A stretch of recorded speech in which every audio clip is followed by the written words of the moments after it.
আজকের টিউটোরিয়ালে আমরা অ্যালাইন প্যানেল সম্পর্কে জানব। অ্যালাইন মানে হচ্ছে সারিবদ্ধভাবে সাজানো। গ্রাফিক ডিজাইনে অ্যালাইন হলো একটি গুরুত্বপূর্ণ ডিজাইন প্রিন্সিপাল। ইলাস্ট্রেটরে কিভাবে অ্যালাইন কমান্ড দেওয়া হয় আমরা এই ভিডিওতে শিখব। আমরা স্ক্রিনে অ্যালাইন প্যানেল দেখতে পাচ্ছি। অ্যালাইন প্যানেলে মূলত হরিজন্টাল অ্যালাইন এবং ভার্টিক্যাল অ্যালাইন রয়েছে, যে কমান্ডটা আমরা খুব বেশি ব্যবহার করে থাকি। এছাড়াও রয়েছে horizontal distribute object, vertical distribute object, horizontal distribute space, vertical distribute space, artboard, align two artboard, align two selection, align two কি অবজেক্ট। আমাদের বাম পাশে যে লাইনগুলো দেখতে পাচ্ছি এগুলো হচ্ছে আমাদের হরিজন্টাল লাইন। তার মানে এগুলোকে আমাকে হরিজন্টালি আমরা অ্যালাইন করতে পারি। হরিজন্টালি আমরা এটাকে লেফটে অ্যালাইন করতে পারি, রাইটে অ্যালাইন করতে পারি, সেন্টারে অ্যালাইন করতে পারি। একইভাবে ডান পাশে আমরা দেখতে পাচ্ছি ভার্টিক্যাল লাইন। তার মানে এগুলোকে আমরা ভার্টিক্যালি অ্যালাইন করতে পারি। যেমন এটাকে টপে অ্যালাইন করতে পারি, বটমে অ্যালাইন করতে পারি এবং সেন্টারে অ্যালাইন করতে পারি। আমরা এই লাইনগুলোকে আর্টবোর্ডের সঙ্গে অ্যালাইন করতে পারি। শুধু সিলেকশন করে এই সিলেকশনকৃত এই লাইনগুলোকে আমরা অ্যালাইন করতে পারি। একইভাবে কি টু অবজেক্ট অর্থাৎ কোনো একটি অবজেক্টের সাপেক্ষে আমরা অ্যালাইন করতে পারি। আমি যে অবজেক্টগুলোকে অ্যালাইন করতে চাই সবার আগে সেটা সিলেক্ট করে নিব। এরপরে আমি সিলেকশন করব যে এটাকে আর্টবোর্ডের সঙ্গে করতে চাই, শুধু সিলেকশনের সঙ্গে করতে চাই, নাকি এটা কি অবজেক্টের সঙ্গে করতে চাই। আমরা প্রথমে আর্টবোর্ডের সঙ্গে অ্যালাইন করে দেখব। তাহলে আমরা এখানে অ্যালাইন প্যানেল থেকে অ্যালাইন টু আর্টবোর্ড সিলেকশন করব। এখন আমরা এটাকে এই লাইনগুলোকে আমরা হরিজন্টালি লেফটে দিব। আমরা দেখতে পাচ্ছি সমস্ত লাইনগুলো আর্টবোর্ডের সঙ্গে অ্যালাইন হয়েছে লেফটে। এবারে আমরা সেন্টার দিচ্ছি, লাইনগুলো সব সেন্টারে অ্যালাইন হয়েছে। এবার আমরা রাইটে দিচ্ছি, আমরা দেখতে পাচ্ছি রাইট আর্টবোর্ডের সঙ্গে অ্যালাইন হয়েছে। আবার যদি সেন্টারে দিই সেন্টার, লেফটে দিলে লেফট। একইভাবে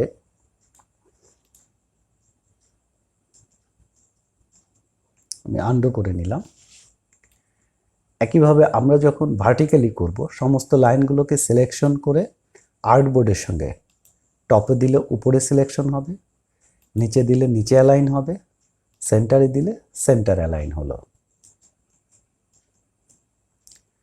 এখন আমরা যদি এটাকে সিলেকশন করেছি এই সিলেকশনকৃত লাইনগুলোকে অবজেক্টগুলো যদি অ্যালাইন করতে চাই তাহলে align two selection click active করে নিলাম। এখন আমরা লেফটে করলাম। আমরা দেখতে পাচ্ছি যে অবজেক্টগুলো আছে সেই অবজেক্টগুলোর মধ্যেই অ্যালাইন হয়েছে। সেন্টার, আন্ডু করে রাইট।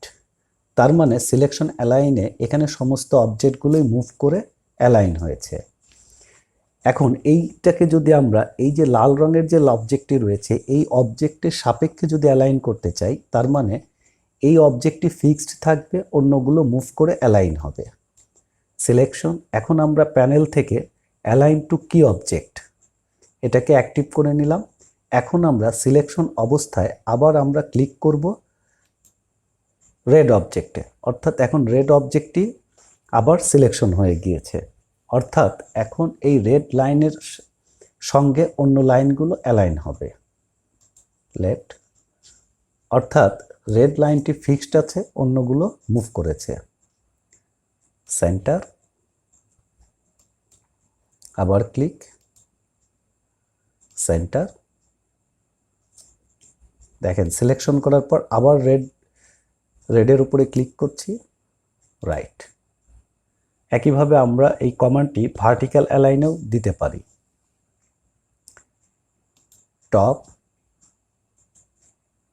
Centre, bottom. রেড ওয়ের উপরে আবার ক্লিক, অর্থাৎ আমরা কি টু অবজেক্ট করে নিলাম।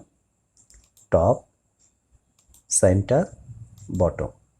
আশা করি বুঝতে পেরেছেন। এবারে আমরা দেখব ডিস্ট্রিবিউট স্পেস।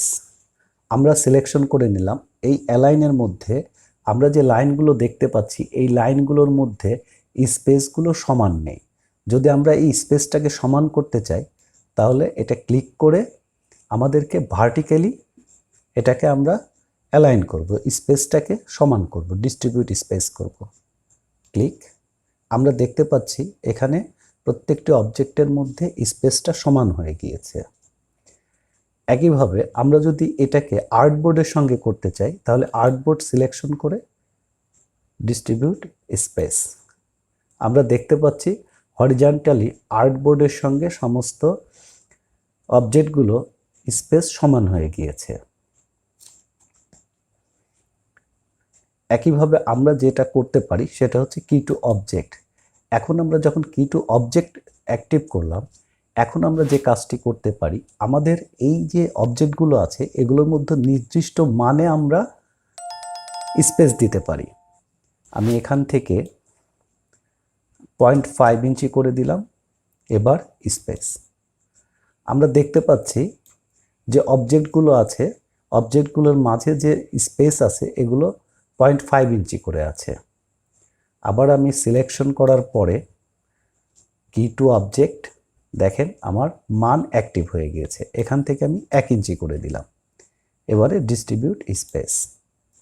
এখন যে অবজেক্টগুলো আছে এই অবজেক্টগুলোর মধ্যে 1 ইঞ্চি করে ডিস্ট্রিবিউট হয়েছে। এই একইভাবে আমরা ভার্টিক্যালেও এই কমান্ডগুলো প্রয়োগ করতে পারি। আমরা এখানে 3টি অবজেক্ট দেখতে পাচ্ছি। সিলেকশন,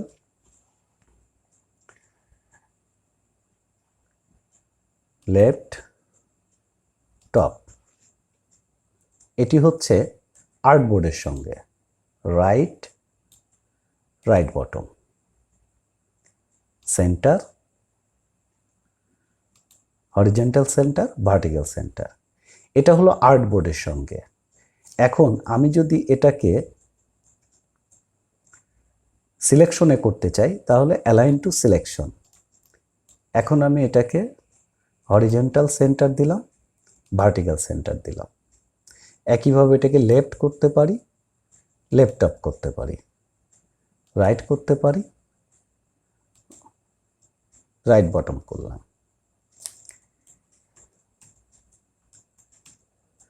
আমরা যদি এখন কি টু সিলেকশন করতে চাই, অর্থাৎ আমি এই রেডটাকে আবার কি অবজেক্ট করে দিলাম, সেন্টার, হরিজন্টাল, ভার্টিক্যাল করলাম, আমরা লেফট করলাম। আমরা দেখতে পাচ্ছি আমার রেড অবজেক্টটি ফিক্সড আছে, অন্য অন্য অবজেক্ট মুভ করছে। আশা করি বুঝতে পেরেছেন। এবারে আমরা অ্যালাইন করে দেখব। আমার এখানে টেক্সট আছে, ফিল আছে, স্ট্রোক আছে, বিভিন্ন রকম অবজেক্ট আছে। সবগুলোকে সিলেক্ট করে আমরা চাইলে এটাকে আর্টবোর্ডের সঙ্গে লেফট, রাইট, সেন্টার। একইভাবে আমরা এটা সিলেকশন করে নিতে পারি, সেন্টার, লেফট, রাইট। এটাই যদি আমাদের ভার্টিক্যাল হয়, ভার্টিক্যাল করে নিলাম, তাহলে একই ব্যাপার হবে, টপ, সেন্টার, বটম।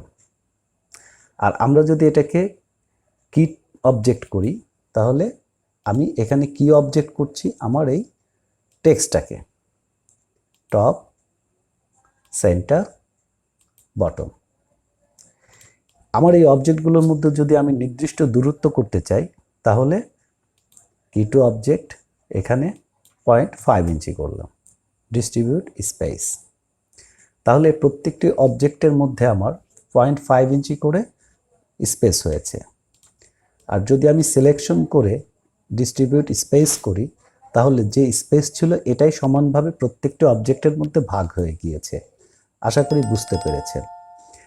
এভাবে আপনারা অ্যালাইন প্যানেলের কমান্ডগুলো বারবার প্র্যাকটিস করবেন যেন আপনাদের একদম খুব ভালোভাবে এটা মনে থাকে এবং খুব ভালোভাবে যেন আপনারা যে কোনো মুহূর্তে প্রয়োগ করতে পারেন এবং এই অ্যালাইন কমান্ডের উপর আপনারা দক্ষতা অর্জন করতে পারেন। এতক্ষণ আমার সঙ্গে থাকার জন্য আপনাদেরকে অসংখ্য ধন্যবাদ। আশা করি আপনাদের সঙ্গে দেখা হবে পরবর্তী টিউটোরিয়ালে। সে পর্যন্ত আপনারা ভালো থাকবেন, সুস্থ থাকবেন। সবাইকে অসংখ্য ধন্যবাদ।